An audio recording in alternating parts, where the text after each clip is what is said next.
तो गुरु कौन है? गुरु वो है जो हमको मार्गदर्शन करे, सही रास्ता दिखाए। कहते हैं अज्ञान के अंधेरे में हम भटक रहे हैं।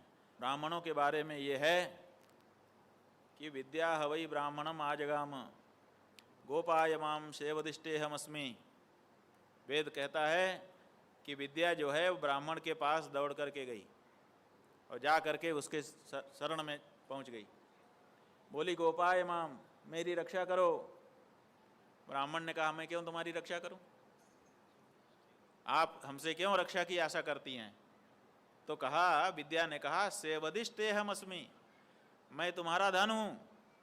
जैसे कोई व्यक्ति अपने धन की रक्षा करता है, मैं तुम्हारा धन हूं इसलिए तुम हमारी रक्षा करो। तो विद्या जो है ब्राह्मण का धन है, ब्राह्मण को उसकी रक्षा करनी ही चाहिए। अब ब्राह्मण ही विद्या की रक्षा नहीं कर रहा है। और विद्या की अधिष्ठात्री देवी हैं सरस्वती, और सरस्वती और लक्ष्मी में कुछ अनबन रहती है, आप लोगों ने सुना है। तो जहाँ विद्या होती है वहाँ धन नहीं होता है ना। सरस्वती जो समुपासक हैं वो प्रायः लक्ष्मी से दूर रहते हैं, स्वभाव से भी रहते हैं, और लक्ष्मी जी भी अपने स्वभाव से दूर ही रहती हैं, क्योंकि इनके यहाँ चले भी जाएंगे तो ये महत्व नहीं देंगे हमको। जो विद्या का पुजारी है वो धन को महत्व नहीं देता। तो ऐसी परिस्थिति में लक्ष्मी जी ब्राह्मण से दूर रहती हैं, सामान्य बात है ये। वैसे कोई दूर नहीं रहती हैं, लेकिन सामान्य मान्यता ये है।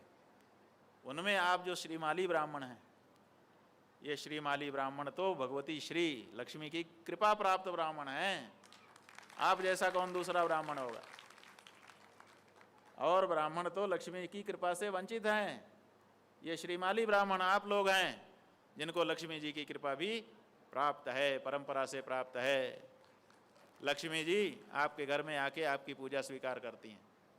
जहाँ लक्ष्मी मंदिर नहीं होता है, इसीलिए आप लोग वहाँ लक्ष्मी मंदिर बना लेते हैं, क्योंकि लक्ष्मी जी पूजा के लिए आएंगी, कहाँ जाएंगी, कैसे पूजा प्राप्त करेंगी?